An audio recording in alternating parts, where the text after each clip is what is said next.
Hello tout le monde, j'espère que vous allez tous et toutes bien. Aujourd'hui je vous retrouve dans une deuxième vidéo sur la fibromyalgie. Donc dans la première je vais vous expliquer en détail la maladie, les symptômes. Voilà, donc si vous ne l'avez pas vue, je vous la mets en suggestion juste ici. Et donc aujourd'hui je vais essayer de vous raconter au mieux ce qui se passe dans le corps d'une personne fibromyalgique pendant toute une journée. Que vous soyez une personne atteinte de la maladie ou non, je serai super contente de savoir ce que vous avez pensé de cette vidéo en commentaire. N'oubliez pas de vous abonner à ma chaîne et d'activer la petite cloche pour ne rater aucune de mes prochaines vidéos. Allez, sans plus attendre, je vous raconte une journée dans le corps d'une personne fibromyalgique. Donc on commence par le réveil. Moi en général c'est entre 7 et 8 heures quand ma fille décide de se réveiller. Avant je me levais tous les matins à 6 heures et en fait j'aimais bien ce fonctionnement puisque j'avais du temps pour moi, déjà pour me lever, parce que le fait de s'extirper du lit est parfois difficile et douloureux pour une personne fibromyalgique et donc là j'avais le temps de me lever voilà, à mon rythme et puis aussi le temps de déjeuner tranquillement devant une petite série. Voilà, j'avais tout simplement du temps pour moi et c'est vraiment super important de pouvoir s'accorder des petits moments comme ça de pause rien que pour soi. Donc voilà, j'ai arrêté parce que à un moment donné le sommeil de ma fille était perturbée, elle se réveillait à nouveau dans la nuit et donc ça a été super compliqué pour moi de continuer de me lever à 6 heures du matin. J'aimerais quand même reprendre parce que pour toutes les raisons que je vous ai données et puis même il a été montré dans les études sur le sommeil que se réveiller tôt le matin montrait que les personnes étaient plus productive. D'ailleurs j'ai eu cette idée de me lever tous les matins à 6 heures grâce à l'étude sur le sommeil du docteur Bergman qui conseille de dormir idéalement 6h30. Donc je vous mets dans la description le lien pour sa vidéo, comme ça vous pourrez la retrouver si ça vous intéresse. Par contre elle est en anglais. Voilà, donc une fois réveillée, je me lève, je m'occupe de ma fille, je me fais un petit café quand même pour m'aider à me réveiller et je prends mon petit déjeuner. Il faut savoir que ces tâches qui peuvent paraître complètement banales pour une personne lambda, si je puis dire, et peut-être pas une épreuve, mais quelque chose qui peut être douloureux, qui est difficile, voilà, ne serait-ce que faire un petit déjeuner ou s'habiller peut être quand même assez usant pour une personne fibromyalgique. Voilà, donc pour ma part je ne travaille pas, je reste à la maison avec ma fille, donc toute la matinée je vais essentiellement m'occuper d'elle. Voilà, quand elle a des moments de jeu, j'en profite pour faire quelques petites tâches ménagères. Mais c'est vrai que tout ça en fait c'est hyper compliqué. En milieu de matinée j'arrête mes occupations pour préparer le repas de ma fille, donc je fais les repas moi-même, donc ce qui me rajoute une tâche supplémentaire.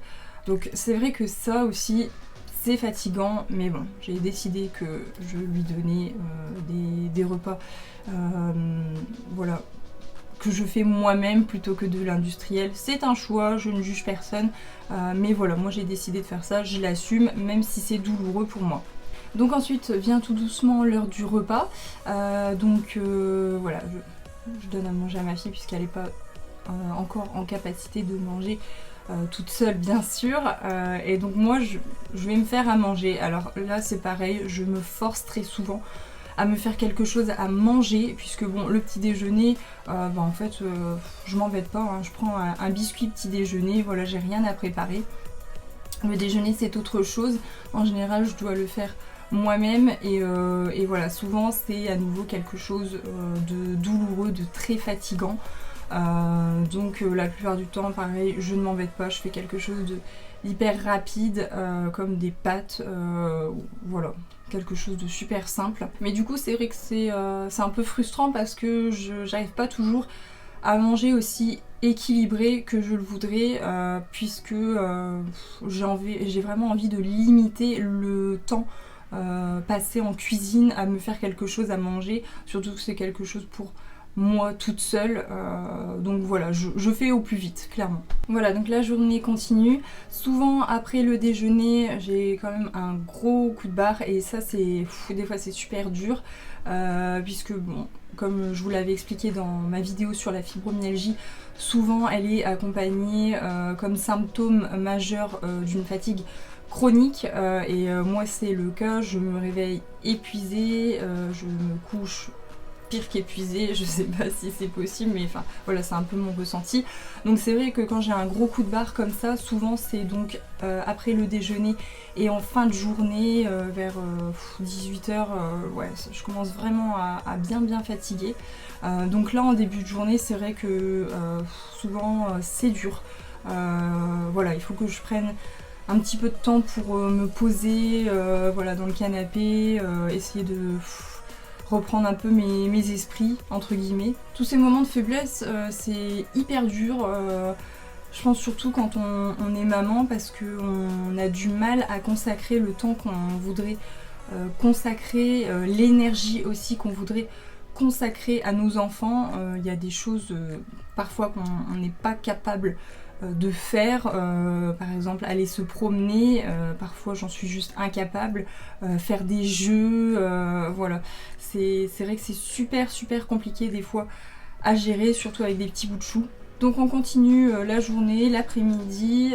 Moi ma fille ne fait plus de sieste, ce qui fait que du coup je suis toute la journée en train de m'occuper d'elle constamment.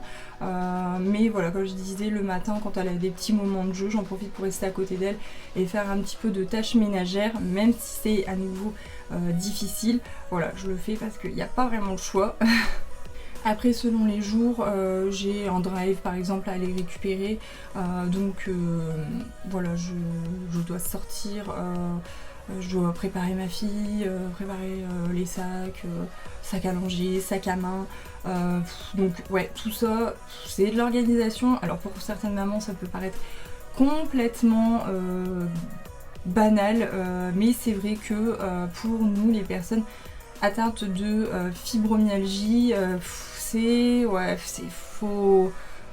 de l'énergie à donner finalement, pour ouais, peut-être pas grand chose, mais pour nous c'est voilà, c'est vraiment il faut donner de nous-mêmes pour chaque petite chose comme ça, banale, pour s'en sortir quoi. D'ailleurs ça m'amène au fait de conduire. Ça c'est vrai que c'est aussi fatigant et douloureux, c'est pour ça que je peux faire que des petits trajets, je peux plus conduire comme avant sur des longs trajets, donc maintenant oui, en gros ça s'arrête à ouais, aller chercher un drive, aller visiter des proches, voilà, c'est tout.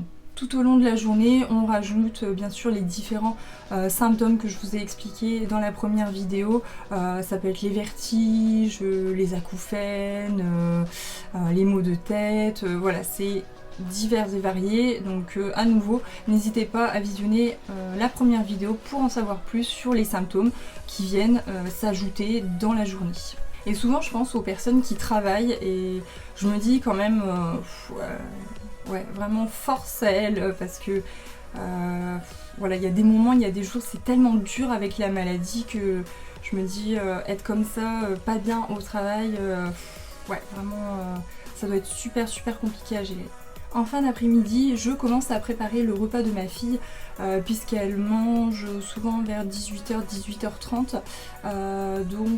Donc voilà, je commence à préparer son repas, et puis bah, tout doucement je m'organise pour notre repas à nous. Et puis après on enchaîne sur le repas du soir, le bain, et voilà, le rituel du coucher. Donc souvent la fin de journée, c'est pas speed, mais c'est quand même assez chargé, et comme je vous disais tout à l'heure, j'ai souvent un coup de barre à ce moment-là.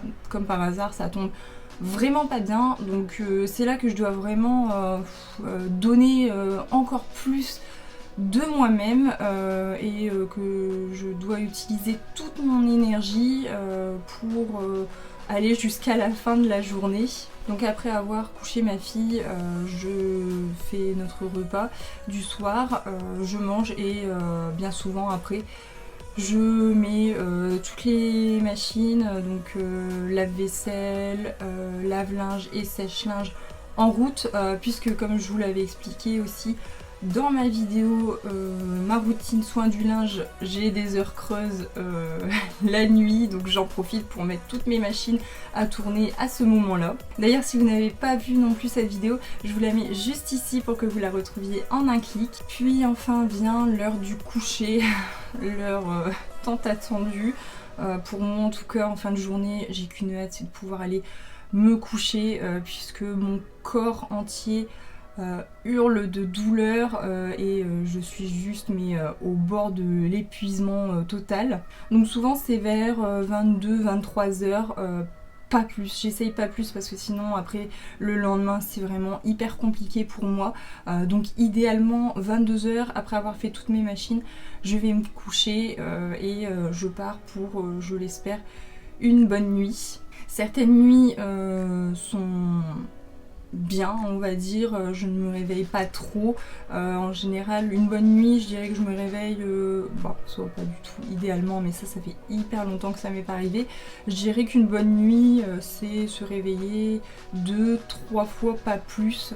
Bon, ce qui est bien, c'est que j'arrive à me rendormir très vite. Par contre, en temps de crise, il m'arrive de me réveiller toutes les heures. Voilà, parce que à chaque mouvement, dès que je me retourne, les douleurs me réveillent carrément. Voilà, donc vous l'aurez compris, le quotidien d'une personne atteinte de fibromyalgie, c'est bien souvent les douleurs et la fatigue intense. Donc si vous êtes un proche, par exemple, d'une personne atteinte de cette maladie, n'hésitez pas à lui rendre, si vous le souhaitez, des petits services comme lui apporter un plat tout fait. Ça paraît con, mais franchement, ne pas devoir se faire à manger déjà le midi ou le soir, ça peut être vraiment un gros point en moins. Mes parents me font souvent des petits plats, donc j'en mets souvent à congeler pour en avoir d'avance, et c'est vrai que les jours où j'ai pas à me faire à manger, c'est un réel soulagement. Vous pouvez aussi venir l'aider dans ses tâches ménagères, voilà, passer l'aspirateur déjà, ça c'est vraiment top parce que c'est souvent assez douloureux, surtout pour les jambes, le dos, les bras. Pourquoi pas passer un petit coup de serpillière aussi, ça peut être vraiment super sympa et un réel poids en moins pour la personne. Et puis tout simplement venir lui tenir compagnie aussi, puisque souvent la maladie isole, et donc avoir du soutien de ses proches, avoir de la compagnie dans la journée, quand on passe des fois une journée un peu compliquée avec les douleurs, et voir quelqu'un de souriant, quelqu'un qui nous soutient, ça fait du bien. Si vous allez dans le même drive que la personne, pourquoi pas récupérer sa commande en même temps, ça peut être pareil, un super soutien, une super marque de soutien. Voilà, tout ça c'est des petites choses, des petites idées qui peuvent réellement faciliter le quotidien d'une personne atteinte de fibromyalgie. Voilà, j'espère que cette vidéo vous aura plu et vous aura éclairé sur le quotidien d'une personne atteinte de fibromyalgie. Si cette vidéo vous a plu, mettez un petit pouce en l'air et surtout n'oubliez pas de commenter, ça me ferait super plaisir d'avoir des retours sur la vidéo. Je vous dis à très vite pour une prochaine vidéo et surtout en attendant, prenez bien soin de vous. Ciao!